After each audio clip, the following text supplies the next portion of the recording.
Hello everyone, I hope you all are doing well. काफ़ी देर के बाद कुछ अपडेट आ रहा है। जेकेपीएससी की जो अ, कुछ अपडेट है उसमें क्या कहना है, सिंपल एज दैट कि भाई तीन चार चीज़ें हैं जो डिस्कस करनी है। एक कि आपका यूपीएससी मेंस रिज़ल्ट कब तक आएगा, 25 का। जेकेपीएससी का मेंस रिज़ल्ट कब तक आएगा, 24 का। और जो जेकेपीएससी का प्रीलिम्स है 25 का, वो कब होगा। और मोस्ट इम्पॉर्टेंटली कि एज रिलैक्सेशन। तो एज रिलैक्सेशन का यही है कि बच्चों में यही है कि क्या एज रिलैक्सेशन इस बारी मिल रही है या नहीं मिल रही है एज रिलैक्सेशन। तो उसके बारे में थोड़ा बताता हूँ मैं आपको। सबसे पहले हमने ये पोस्ट किया था अपने ग्रुप में। 4 अक्टूबर को हमने बताया था कि कुछ जो स्टूडेंट्स थे, 4 से 5 ही लोग थे, और 4 से 5 में भी कुछ एक दो ही थे जो सीरियसली जो आपका लास्ट प्रीलिम्स हुआ था 24 में, 24 का प्रीलिम्स फेब 25 में जो हुआ था, उसके बाद से ही बच्चे जो है जो अपना एज रिलैक्सेशन के लिए जो है वो लग गए थे। ठीक है। तो बीच में कुछ आया था कि गवर्नमेंट ने साफ मना कर दिया था कि ये एज रिलैक्सेशन नहीं मिलेगी। उसकी भी अपडेट हमने डाली थी कि हमने कहा था कि सीएम के ऑफिस से जो है वो ऐसी ना हुई है कि एग्ज़ाम प्रोसेस जो है वो पिछले 3-4 साल से लगातार हो रहा है, तो एज रिलैक्सेशन जो है वो 2-3 बार दे दी गई है। तो इस साल पूरा की पूरा जो है वो रूल आउट कर दिया गया था। ठीक है। तो आपने कुछ अपडेट भी देखी होगी, वो जो न्यूज़ कटिंग आई थी, हमने भी पोस्ट किया था वो। तो उसमें तो यही था कि कन्फर्मेशन है कि एज रिलैक्सेशन जो है वो आपको नहीं दी जा रही। ठीक है।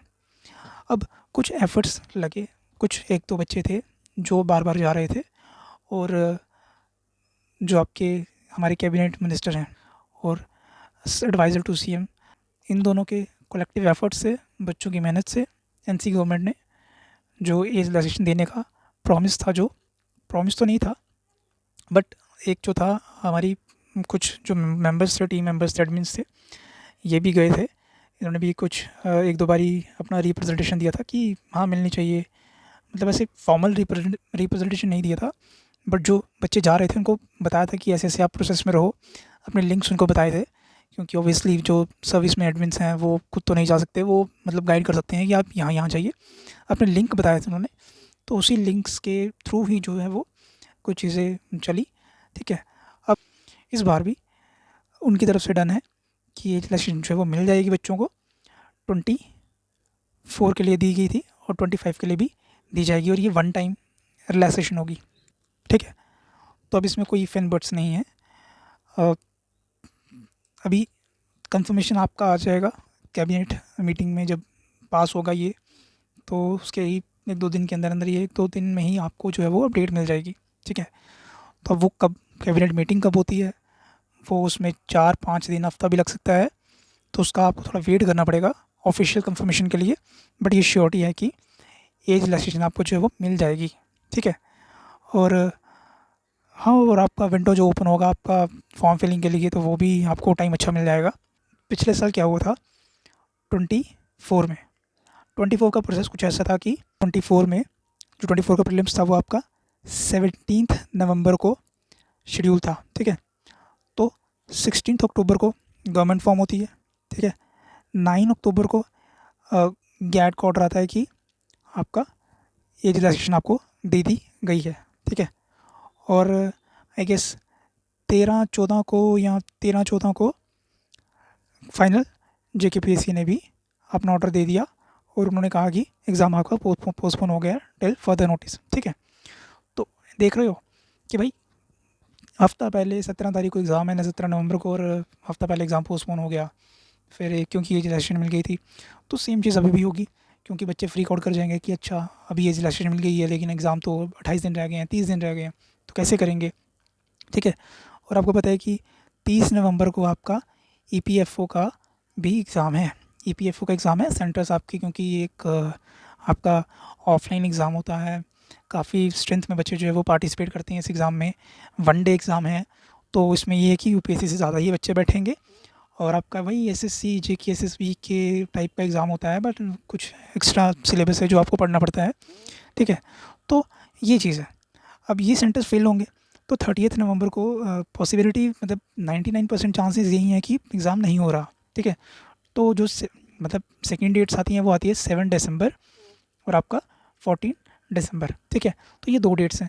अगर इसमें एग्ज़ाम करवा दिया उन्होंने, ठीक है, अब पॉसिबिलिटी क्या है, क्योंकि अगर आपका विंडो ओपन होती है, अगर विंडो ओपन हो जाएगी आपकी, मतलब अगर 1 हफ्ते में अगर आपकी विंडो ओपन होती है फिर से, जो जिनको एज रिलैक्सेशन मिली है, तो 20th मतलब 28 डेज़ का आपको टाइम दिया जाएगा, ठीक है।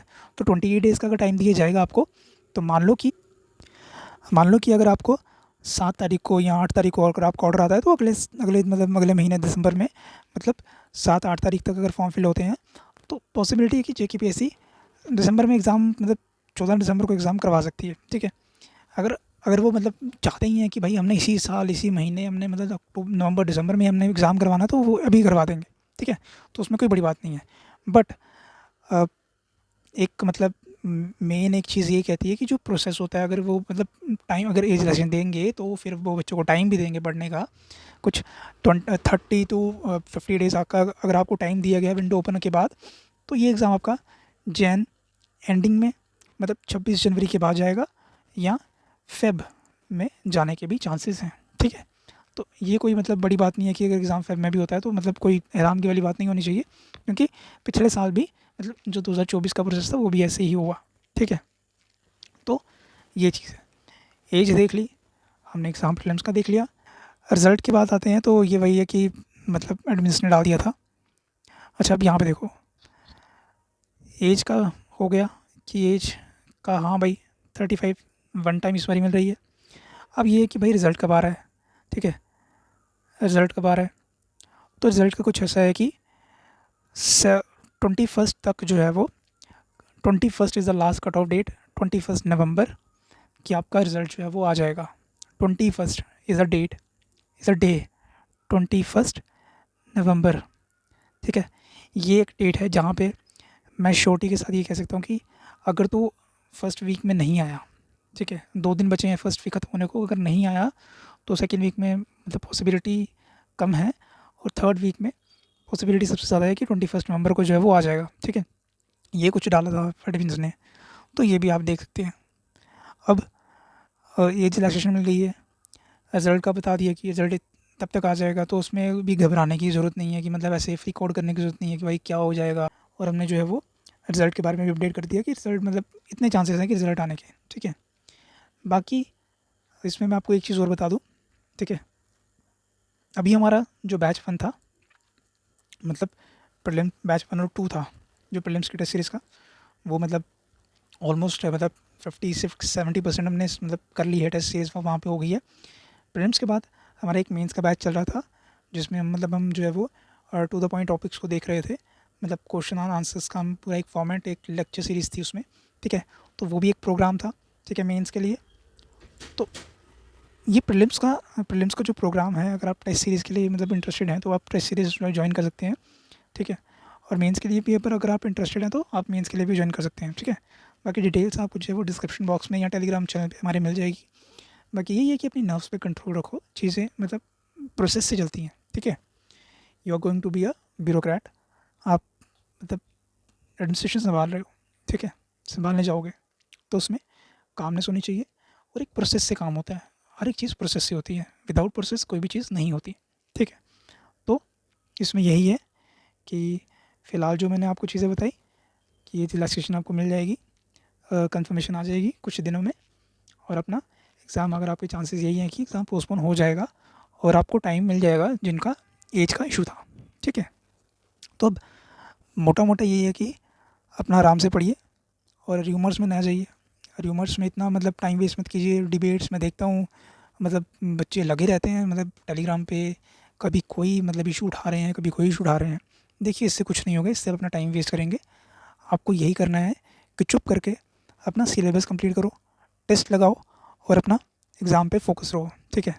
बाद में प्रीलिम्स से नहीं होगा तो क्या फ़ायदा, क्या करोगे मेंस का मतलब डिबेट्स करके या मतलब मेंस का पढ़ के, पहले प्रीलिम्स तो कर लो। और अभी यही है कि अगर एग्ज़ाम पोस्टपोन होता है तो फिर वो जो मतलब अगर 60 डेज़ की विंडो मिलती है, 60 डेज़ का टाइम मिलता है, तो उसमें यही करो कि फिर से 15 से 20 दिन डेडिकेट करो अपने मेंस के लिए। जो 1-2 टॉपिक छूट गए हैं उनको कर लो, ठीक है। जो 1-2 टॉपिक छूट गए हैं उनको कर लो, ठीक है। बाकी 40 डेज़ लास्ट के उसको अच्छे से रिवीजन के लिए रखो, ठीक है। तो आज के लिए बस इतने ही रखते हैं। आई होप आपके सारे डाउट्स जो हैं वो क्लियर होंगे। बाकी मिलता हूँ आपको नेक्स्ट वीडियो में। Till then thank you and have a great day. Bye bye.